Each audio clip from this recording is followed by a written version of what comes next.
క్రీస్తు వారి అతి శ్రేష్టమైన శుభనామంలో మీ అందరికీ నా హృదయపూర్వకమైన వందనాలు, దైవాశీస్సులు. ఈ పరిశుద్ధ ఆదివార దినమందు ప్రభు యొక్క బల్లలో పాల్పంపులు పొందడానికి కూడి వచ్చిన మీ అందరికీ శుభం కలుగునుగాక.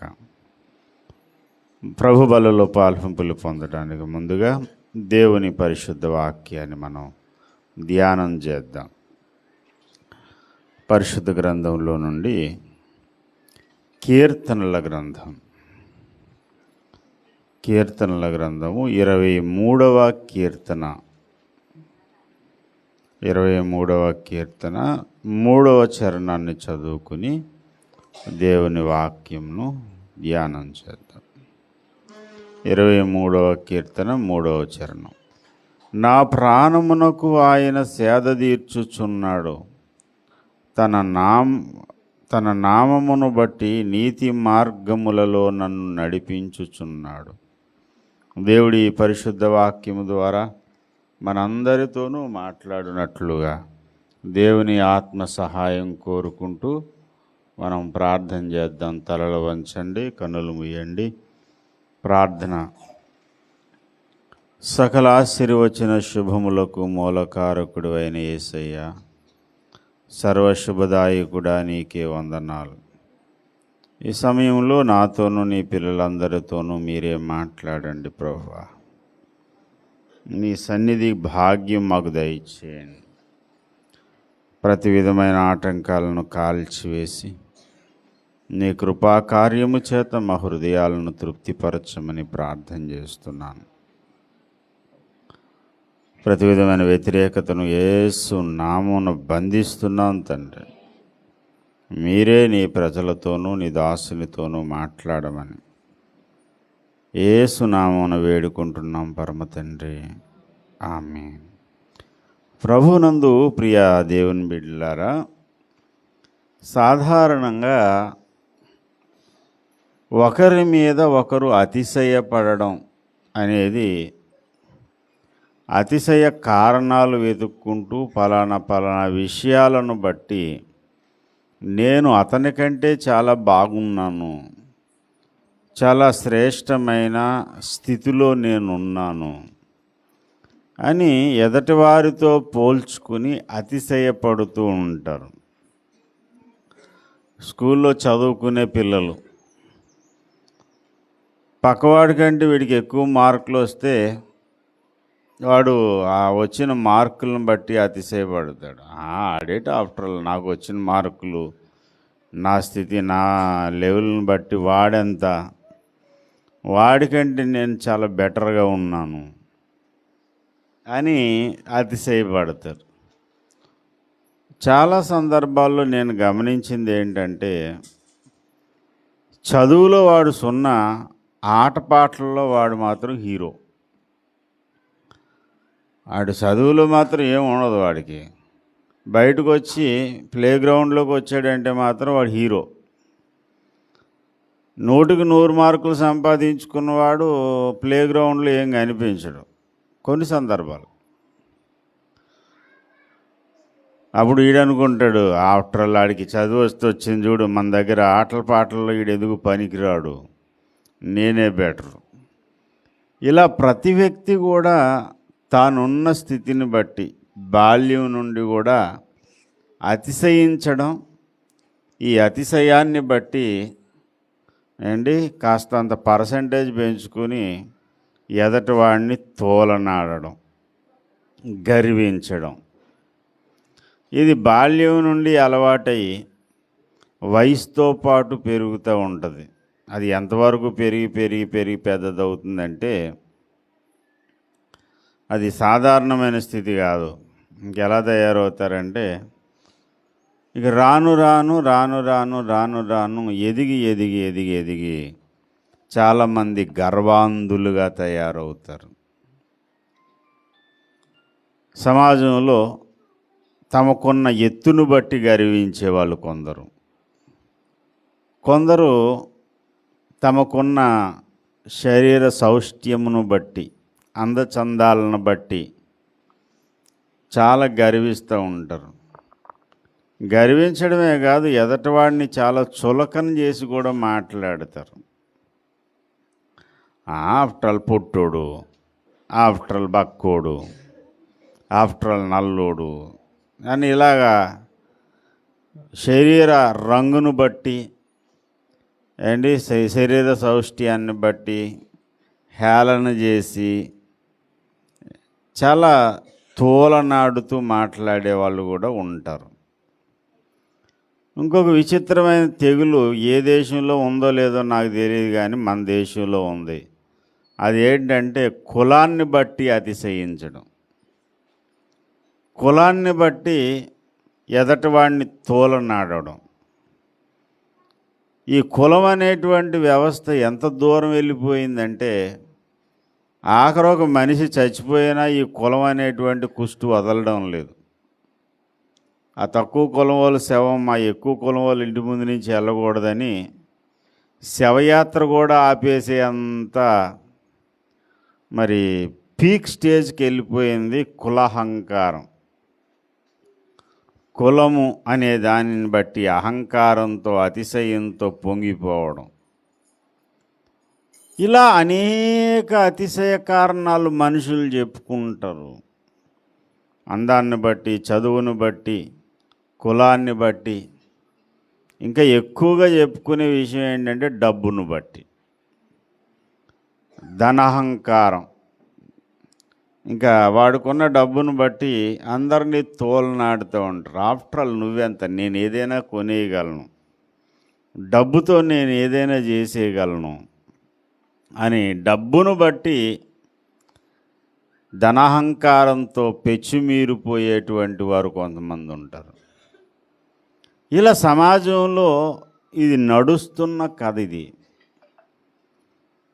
ఇదేమీ నేను చందమామ కథ, కాశీమదిలి కథ, లేకపోతే ఎవరికి తెలియలేని పరలోక మర్మం చెప్పడం లేదు. ఇది సాధారణంగా సమాజంలో ఉన్నటువంటి వాస్తవ విషయాన్ని చెబుతున్నాను. ఇది వాస్తవం, ఇందులో కాదనడానికి వీలు లేదు ఎవరు కూడా.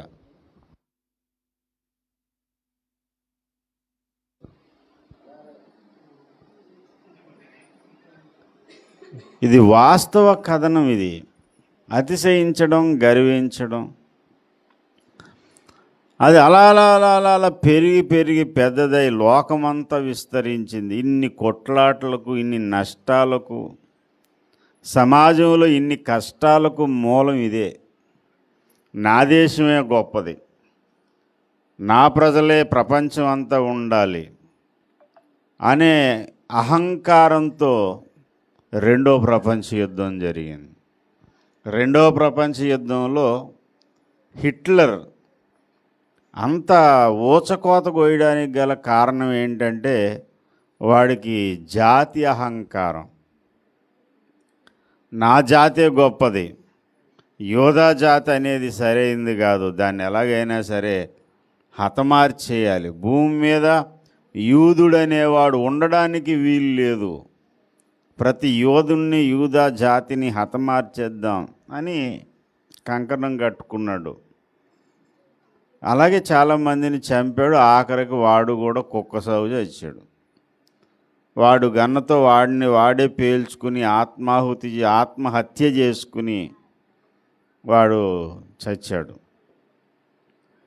కులహంకారం, మతహంకారం, జాతి అహంకారం ఇవన్నీ కూడా యుద్ధాలకు కారణమయ్యాయి. ప్రస్తుతం మేము అగ్రరాజ్యం అని పెత్తనం చేస్తూ అమెరికా యుద్ధాలు చేస్తూ ఉంది. అమెరికా చేసే ఈ యుద్ధకాండలో, మారణకాండలో మరి అనేక మంది అమాయకులు కూడా చచ్చిపోతున్నారు. యుద్ధాలు జరగడానికైనా, కొట్లాటలు జరగడానికైనా, మనస్పర్ధలు రావడానికైనా, దేనికైనా మూలం ఏంటయ్యా అంటే అహంకారము, గర్వము.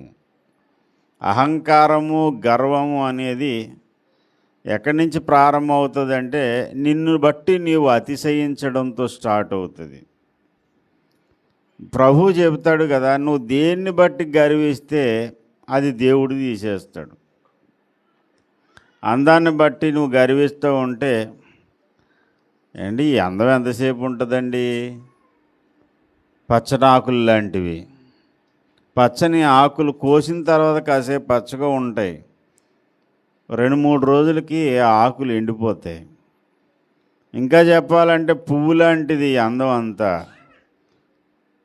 ఎంత చక్కగా అందంగా ఎర్రగా బుర్రగా ఉన్నా ఒక వయసు వచ్చేసరికి మొత్తం ఆ అందం అంతా ఎటు వెళ్ళిపోద్దో తెలియదు.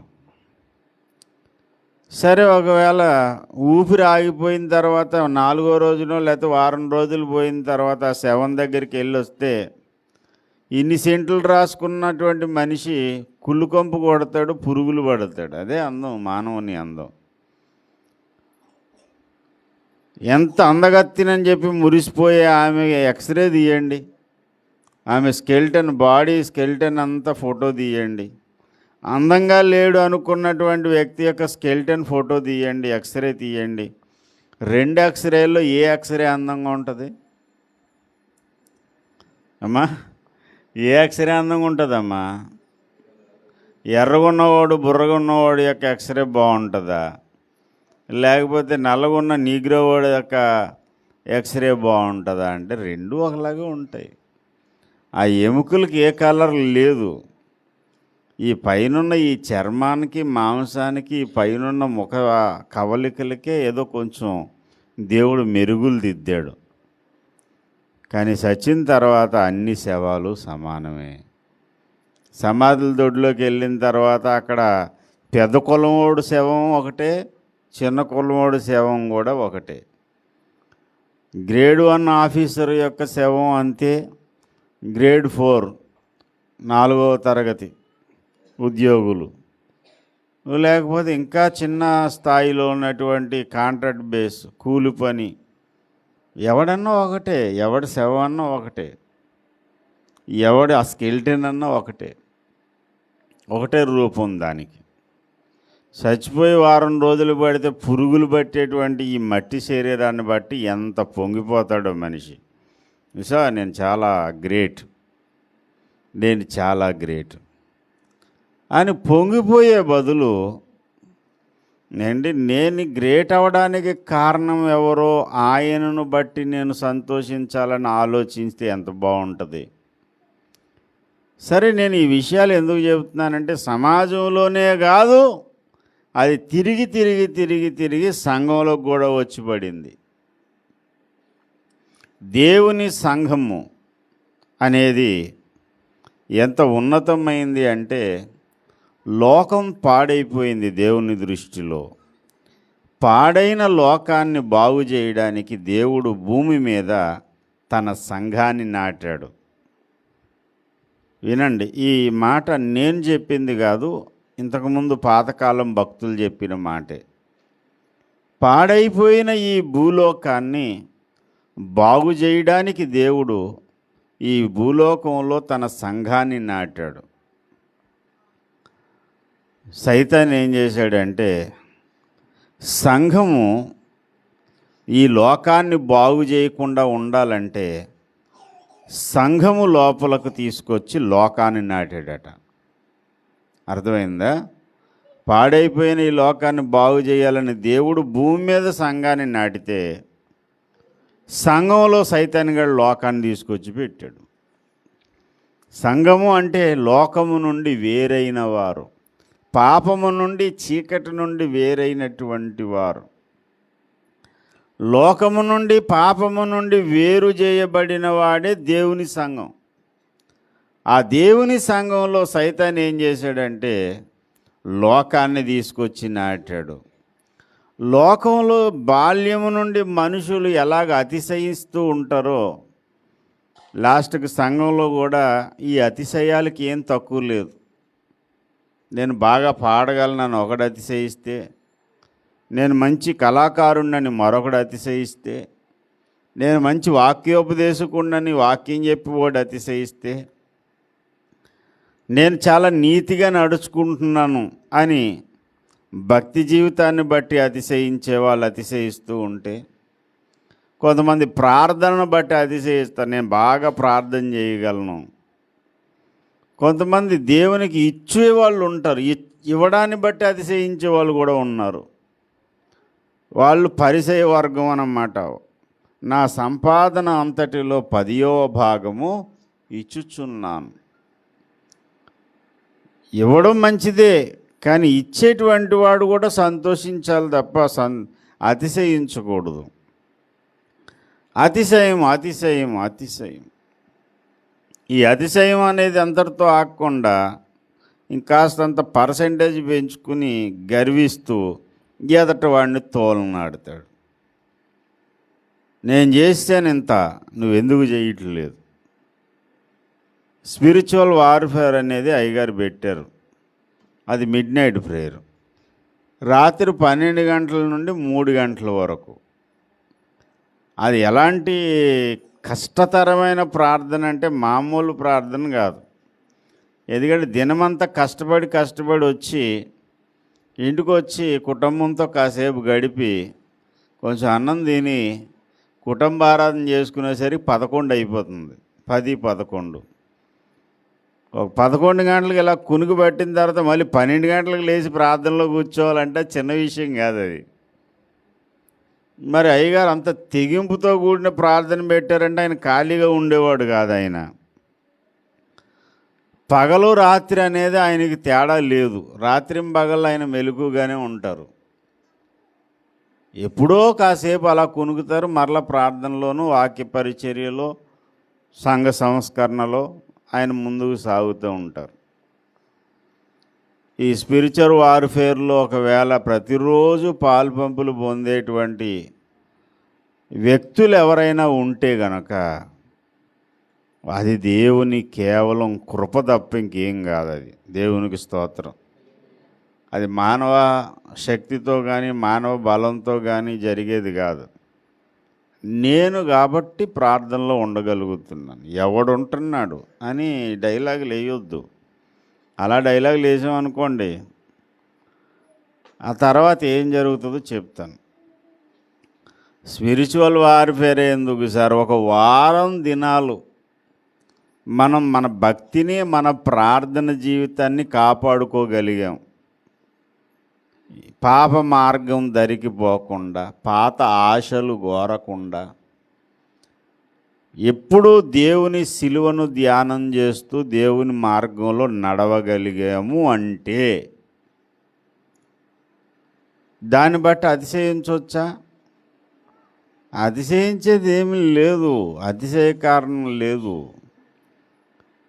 చాలామంది అతిశయిస్తారు, నేను వాడికిలాగా వీడికిలాగా కాదు. చాలామంది చెడిపోయిన వాళ్ళని నేను చూశాను.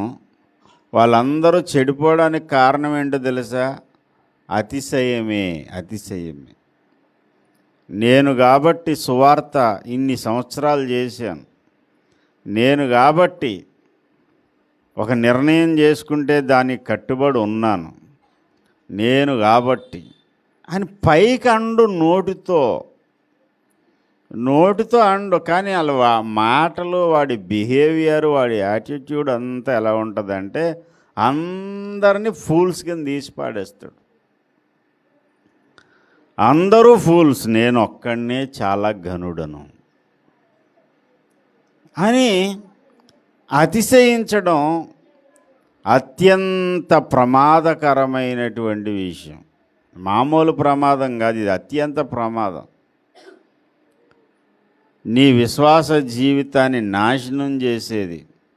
డబ్బును బట్టి గర్విస్తే డబ్బు పోతుంది. కులాన్ని బట్టి గర్వించి, మతాన్ని బట్టి గర్వించి, సాటి మనిషిని దూషించి ద్వేషించేవాడిని దేవుడు ముక్కు నేలను రాసినట్టు రాసేస్తాడు. కంగారు పడద్దు. ఒక్కొక్కడికి వీరాతిశయం ఎంత అంటే మామూలు కాదు. రాజుగారు ఏనుగు మీద ఊరేగుతున్నారంట. దేశ ప్రజలందరికీ తను తాను కనపరుచుకుంటూ ఉన్నాడు. రాజవైభవంతో ఊరంతా ఆయన తిరుగుతూ ఉన్నాడు. అంబారి ఎక్కి కూర్చున్నాడు ఆయన ఏనుగు పైన. కూర్చుంటే అందరూ లేచి దండాలు పెడుతున్నారు. రాజరాజ మార్తాండేజ అని అందరూ కూడా పొగుడుతూ ఉన్నారు రాజుగారు. ఊరు చివర ఒకడు కుర్చీలో కూర్చుని వాడి కాలు మీద వాడే కాలు వేసుకుని ఇలా అంటున్నాడంట. అందరూ లేచి దండం పెడుతున్నారు, ఈడు ఒకడే ఏం చేస్తున్నాడని చెప్పి మంత్రి గారిని పిలిచి అడిగాడట రాజుగారు. వాడు ఏంటి సార్ రెండేళ్ళు లేపుతున్నాడు, ఏంటి ఆడి ప్రాబ్లం ఏంటని అడిగాడంట. అడిగితే అప్పుడు మంత్రి గారు కనుక్కొని చెప్పారు. ఏంటని అడిగితే, నీకు లేచి దండం పెట్టే అవసరం నాకు లేదు, 2 రోజులకు భోజనం నాకు ఉంది అంటున్నాడంటే వాడికి 2 రోజులకి గాసం ఉంది, వాడికి తినడానికి ఉంది వాడికి. కాబట్టి వాడు ఎవరిని లెక్క చేయడు. కాబట్టి వాడికి వాడే మంత్రి, వాడికి వాడే రాజు అండి.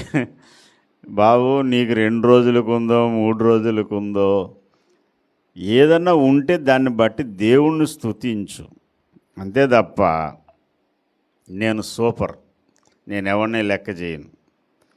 ఈ వృధాతిశయము, ఈ గర్వము, ఈ అహంకారము దేవుడు సర్వనాశనం చేస్తాడు. గర్వించినటువంటి వారందరికీ దేవుడు పనిష్మెంట్ ఇస్తాడు. ఊరుకోడు. పోన్లేరా అలా గర్వించిని, ఎందుకు ఊరుకోడు తెలుసా? మొదటి కారణం, గర్వమును దేవుడు అసహించుకోవడానికి గల మూల కారణము, గర్వము ద్వారానే ఈ భూమి మీద సైతాన్ అనేవాడు నాశనాన్ని తెచ్చుకున్నాడు. సైతానుతో శిక్షావిధి పొందకుండా ఉండడానికి గర్వించిన వారందరికీ వాడు తండ్రితో సమానుడు అన్నమాట. ఫాదర్ ఆఫ్ మోడర్న్ సైన్స్ అని ఐన్స్టీన్ గారిని ఎలాగ పిలుస్తారో, గర్వించిన వారందరికీ వాడు ఫాదర్ అన్నమాట. ఎవడు వాడు అండి? లూసిఫర్ గాడు. యోబు గ్రంథం 41వ అధ్యాయము 34వ వచనం.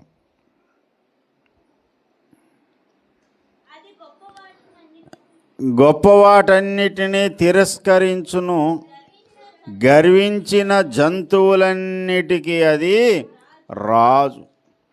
గర్వించిన జంతువులన్నిటికీ రాజట.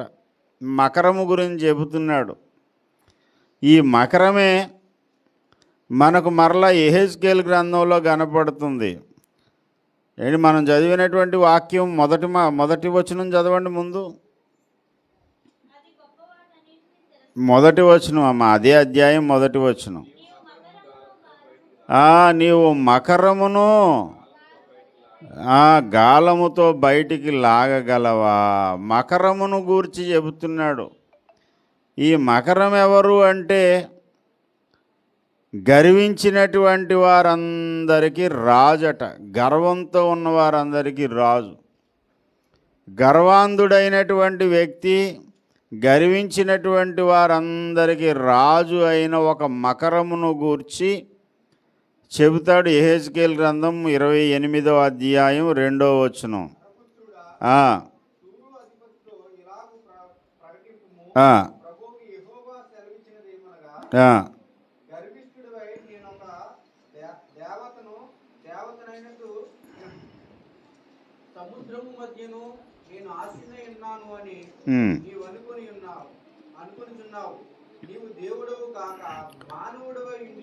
గర్విష్ఠుడవై నేనొక దేవతను. గర్విష్ఠుడైపోయాడట. గర్విష్ఠుడైపోయి అనుకుంటున్నాడు నేనొక దేవతను, దేవుడిని అనుకుంటున్నాడు. 17వ వచనంలో, నీ సౌందర్యము చూసుకొని నీవు గర్వించిన వాడవై నీ తేజస్సును చూసుకుని నీవు జ్ఞానమును చెరుపుకున్నావు. నీ తేజస్సును చూసుకున్నావు, నీ యొక్క అందాన్ని చూసుకుని గర్విష్ఠుడవై గర్వంతో నన్ను మించినోడు లేడు అనుకుంటూ పొంగిపోయావు చూడు. దానిని బట్టే నీకు ఈ నష్టం వచ్చింది. 31వ అధ్యాయం యెహెజ్కేలు గ్రంథము 10వ వచనాన్ని చదవండి.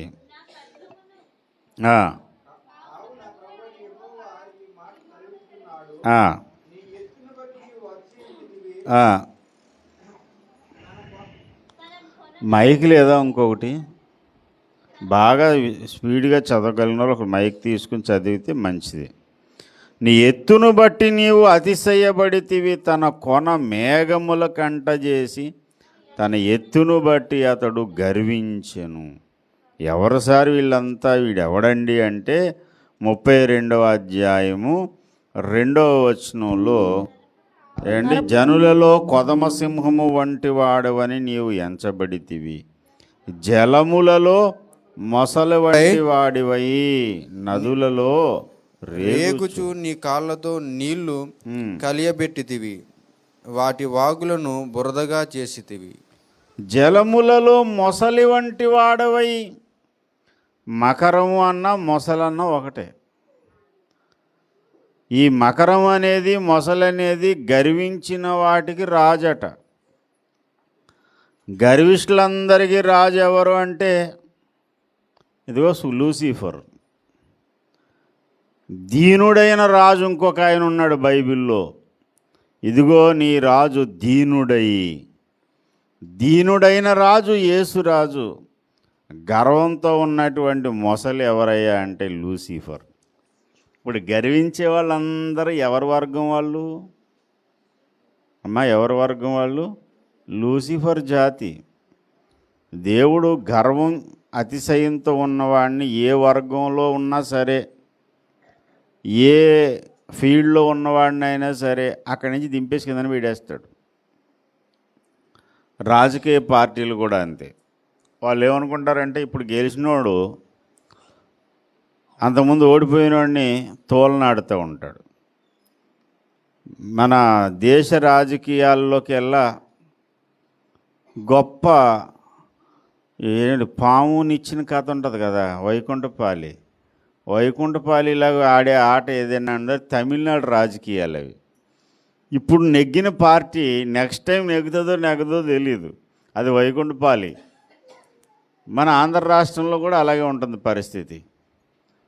ఇప్పుడు అనుకుంటారు గెలిచిన వాళ్ళు అనుకుంటారు ఓడిపోయిన వాళ్ళు తిడతారు, ఓడిపోయిన వాళ్ళు అనుకుంటారు రేపొద్దున వీళ్ళు మళ్ళీ పైకి వచ్చే అవకాశం ఉంది. ఏం చెప్పలేం, ఎప్పుడు ఏం జరుగుతుందో తెలియదు.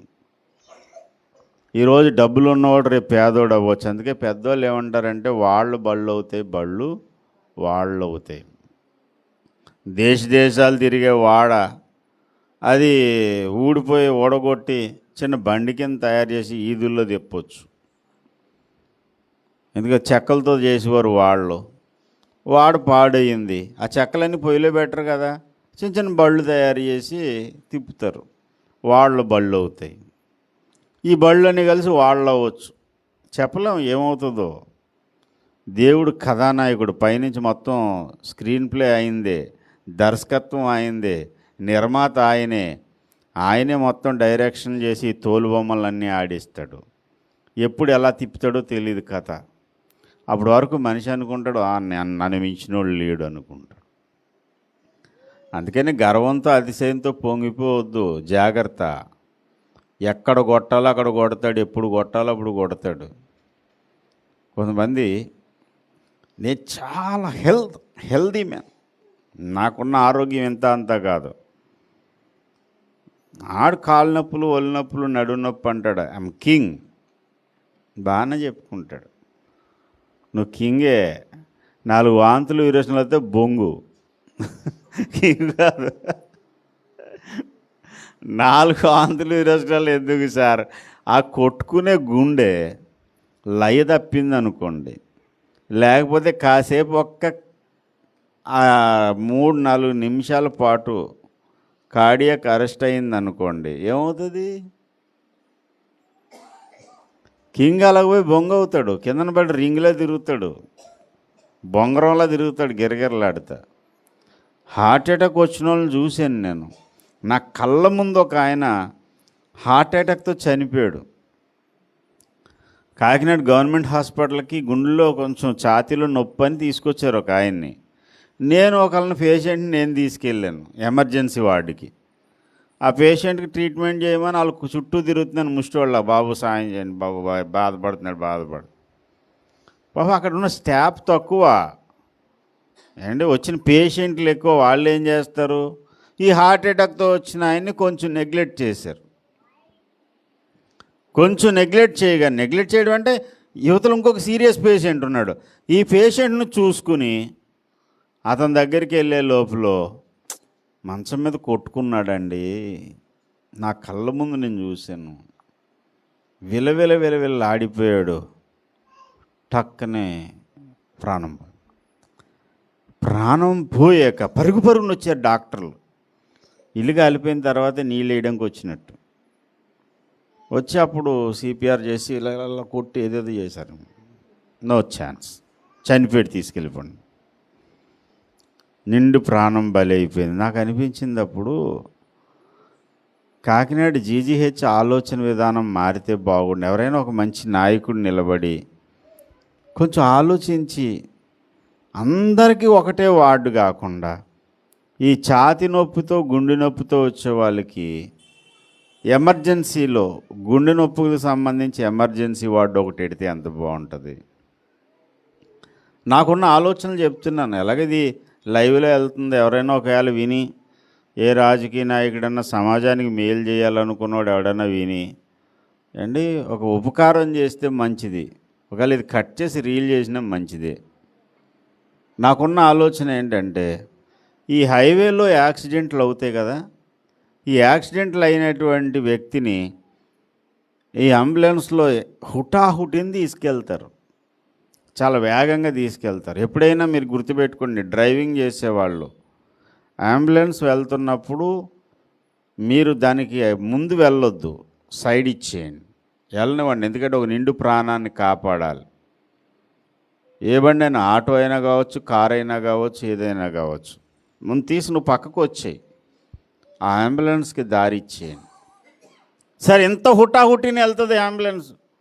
సిటీలోకి వెళ్ళిన తర్వాత ఇరుకుదారులు, ట్రాఫిక్, కష్టపడి తీసుకెళ్ళేసరికి ఇంత వేగంగా నడిపినటువంటి ఈ వ్యక్తి ఆ సిటీలో ఆ ట్రాఫిక్లోనే ప్రాణాలు పోతాయి. నాకు ఒక ఆలోచన వచ్చింది. చాలా రోజుల క్రిందట మేము మాట్లాడుకున్నాం. సిటీకి అవుట్స్కట్స్లో ఇలాగ అమలాపురం రోడ్లో, అటు పిఠాపురం రోడ్లో, ఇటు సామలకోట రోడ్లో, ఇటు రామచంద్రపురం రోడ్లో సిటీకి అవుట్స్కట్లో ఒక చిన్న ఓపీలు పెడితే, చిన్న హాస్పిటల్ గవర్నమెంట్దే, ఎమర్జెన్సీతో వచ్చినటువంటి వ్యక్తికి హుటాహుటిన వాడికి ట్రీట్మెంట్ జరగాలి.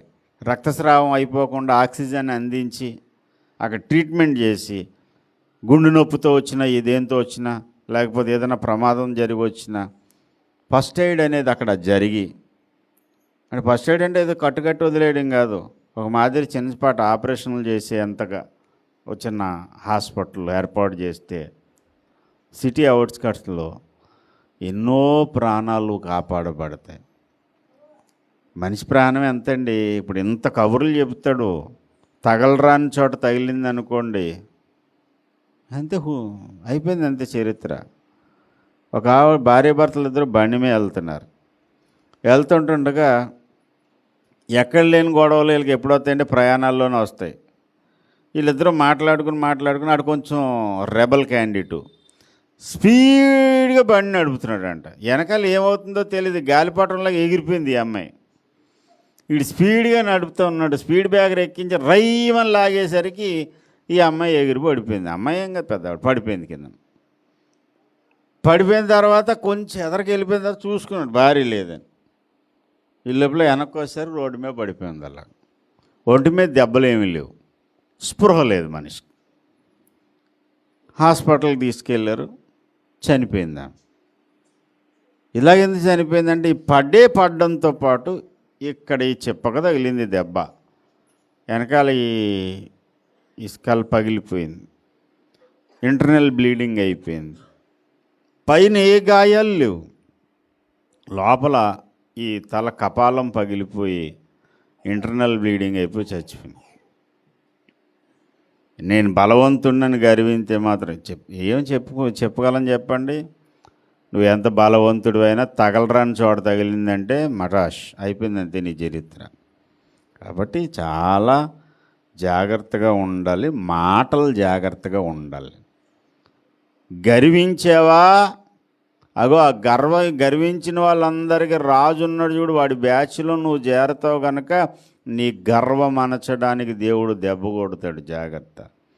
గర్వమనిచి గద్దెలు దింపి గనులనైనా మేపవ గడ్డి.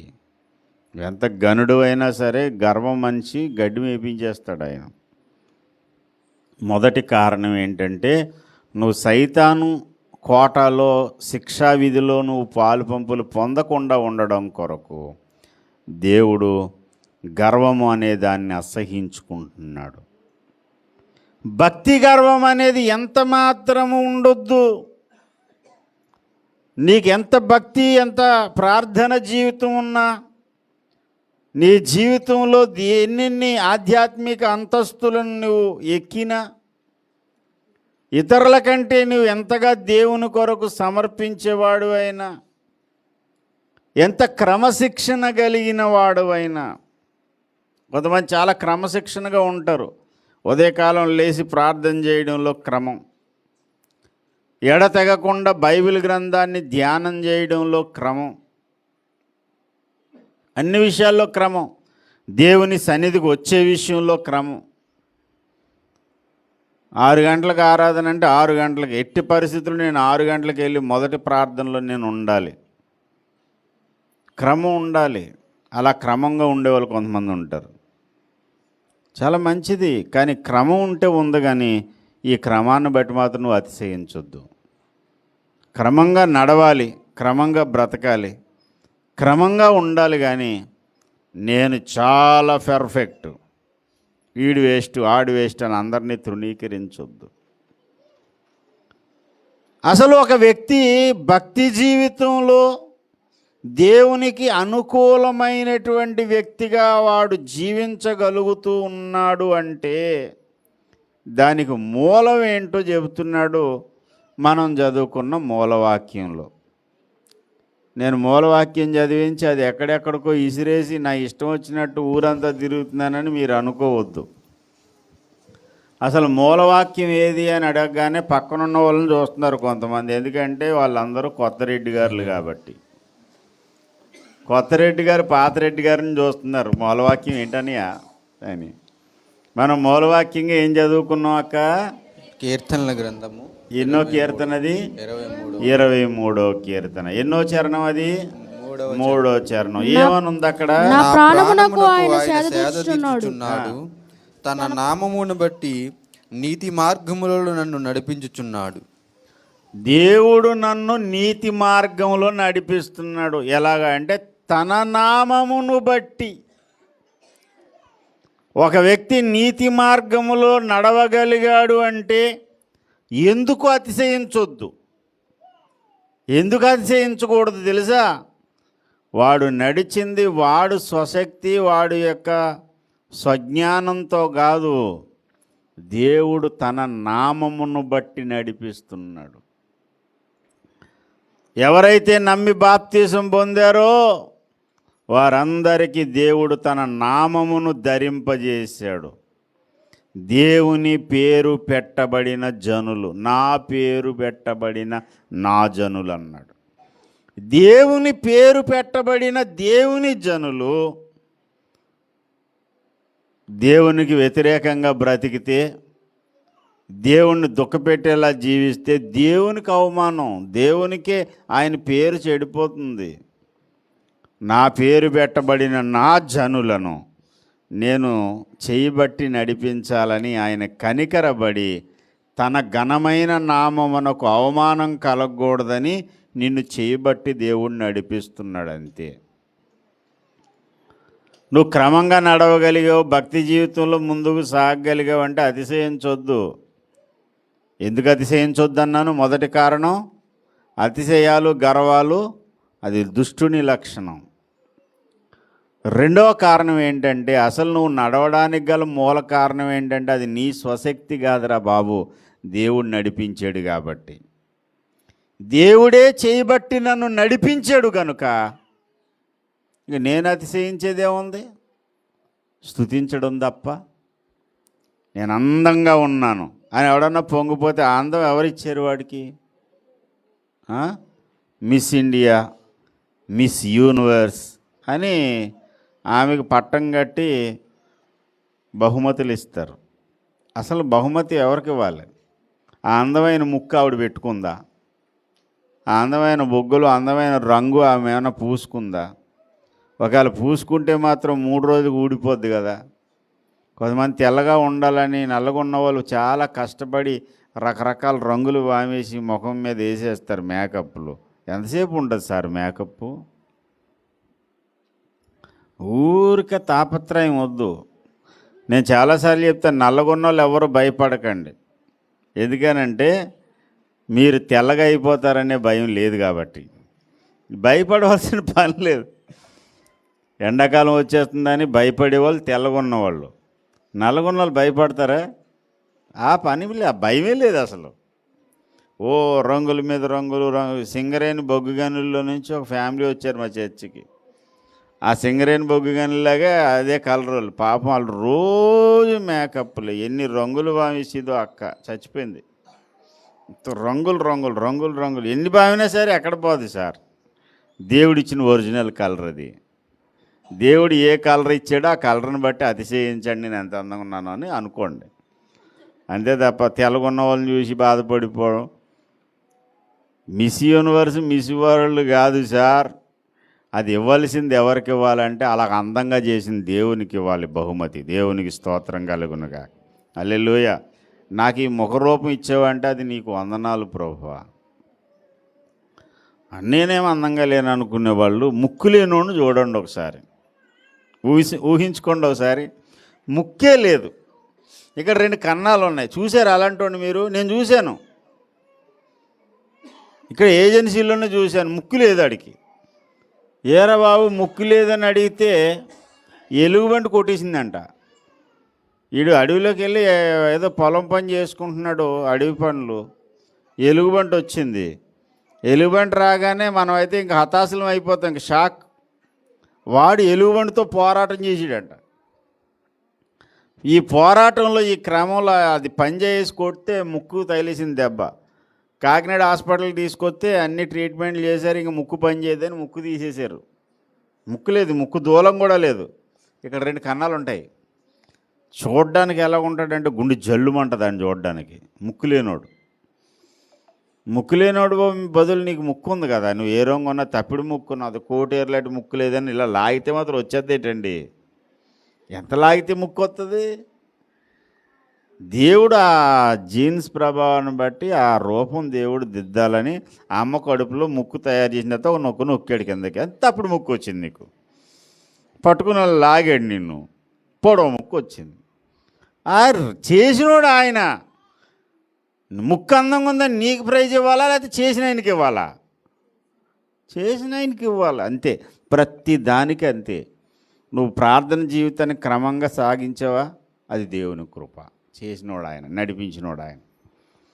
నువ్వు అందంగా ఉన్నావా, అది చేసినోడు ఆయన. కాస్త ఏదో స్తోమత దేవుడు నీకు ఇచ్చాడు, ఆర్థిక స్తోమత దేవుడిచ్చింది. దేనిని బట్టి నువ్వు గర్వించొద్దు. కొంతమంది మంచి స్కిల్ ఉంటుంది, ప్రతి దాంట్లో కూడా నైపుణ్యత. ఏం చేసినా నిపుణతగా నైపుణ్యంగా చేస్తారు. ఇప్పుడు అందరూ వేసే ఆ ఉల్లిపాయలు, ఆ కారం, ఆ పచ్చిమిర్చి, అయ్యే దినుసులు కొంతమంది వండితే నోట్లో పెట్టలేము. ఏంటి, కొంతమంది వండారు అనుకోండి, నోట్లో పెట్టలేము. అది సంవత్సరాలు గుర్తుండిపోద్ది. ఆ ఇంట్లో తిన్నదనుకోండి అమ్మ మహాతల్లి, మళ్ళీ వంట చేస్తుంది అనుకోండి, ఎందుకులే అమ్మ నేను తిన్న, ఆకలి లేదు నాకని చెప్పి దండం పెట్టేస్తాం. అవే దినుసులు కొంతమంది వండితే ఎంత రుచి వచ్చేస్తుందో. మరి తిన్న తర్వాత ఎన్ని సంవత్సరాలను గుర్తుండమ్మ బాబు ఏం రుచిగా ఉండారండి బాబు. ఆ నిపుణత, టాలెంట్ కూడా ఎవరిచ్చింది? అది దేవుడు. కొంతమందికి ఆ టాలెంట్ ఇస్తాడు. అతిశయించొద్దు. నీ జీవితంలో ఏది నీకు ఇచ్చినా అది దేవుడిచ్చిన దానం అనుకుని దేవుణ్ణి స్తుతించేవాడు దీనుడుగా ఉంటాడు. ఇచ్చిన దాన్ని బట్టి గర్వించి అతిశయించేవాడు దెయ్యాల రాజు చేతుల్లో చెయ్యేస్తాడు. ఇంటి పేరు దెయ్యాలు, వాడి పేరు రాజు కాదు. వాడి దెయ్యాల రాజు, ఒరిజినల్ దెయ్యాల రాజు. దెయ్యాల రాజు అంటే ఎవడంటే సైతాన్ గాడు. వాడి చేతిలో చెయ్యొద్దు, వాడు చెప్పింది వినొద్దు. నీ జీవితంలో ఏదైనా ఒక అంతస్తు సాధించగలిగేవంటే తన నామమును బట్టి నన్ను నీతి మార్గములలో నడిపించుచున్నాడు అని నీవు ఈ వాస్తవ విషయాన్ని తెలుసుకోగలిగితే నువ్వు ఎల్లప్పుడూ దీనుడివై ఉంటావు. ఎల్లప్పుడూ దేవుని సన్నిధిలో భయభక్తులతో సాగగలుగుతావు. దేవునికి స్తోత్రం కలుగునుగాక. ప్రభువునందు ప్రియమైన దేవుని బిడ్డలారా, ఈ పూట ప్రభు బల్లకు వెళ్ళే ముందు దీనులుగా వెళ్దాం, గర్విష్ఠులుగా కాదు, అహంకారులుగా కాదు. ఎప్పుడు నీవు దీనుడు కాగలుగుతావంటే అసలు నేను సాధించింది కాదు సార్, అది దేవుడే నా పట్ల జరిగించిన కృపాకార్యము అని నువ్వు గ్రహించినప్పుడు. నేను సాధించానని అనుకుంటావా, నీలో గర్వం వస్తుంది. దేవుడిచ్చిన దానం అనుకుంటావా, దీనుడివై సాగగలుగుతావు. ప్రభు వాళ్ళకు వెళ్ళే ముందు మనల్ని మనం పరీక్షించుకుందాం. తన నామమును బట్టి నీతి మార్గములో నడిపిస్తున్నాడు, దాన్ని బట్టి నేను గర్విస్తున్నానా, అతిశయిస్తున్నానా, లేక దీనుడినై ధన్యుడినై దేవుణ్ణి స్తుతిస్తున్నానా? స్వపరీక్ష చేసుకుని దేవుణ్ణి స్తుతిందాం. రండి, మోకరించండి, ప్రార్థన చేద్దాం. ప్రార్థన సమయం ఇది.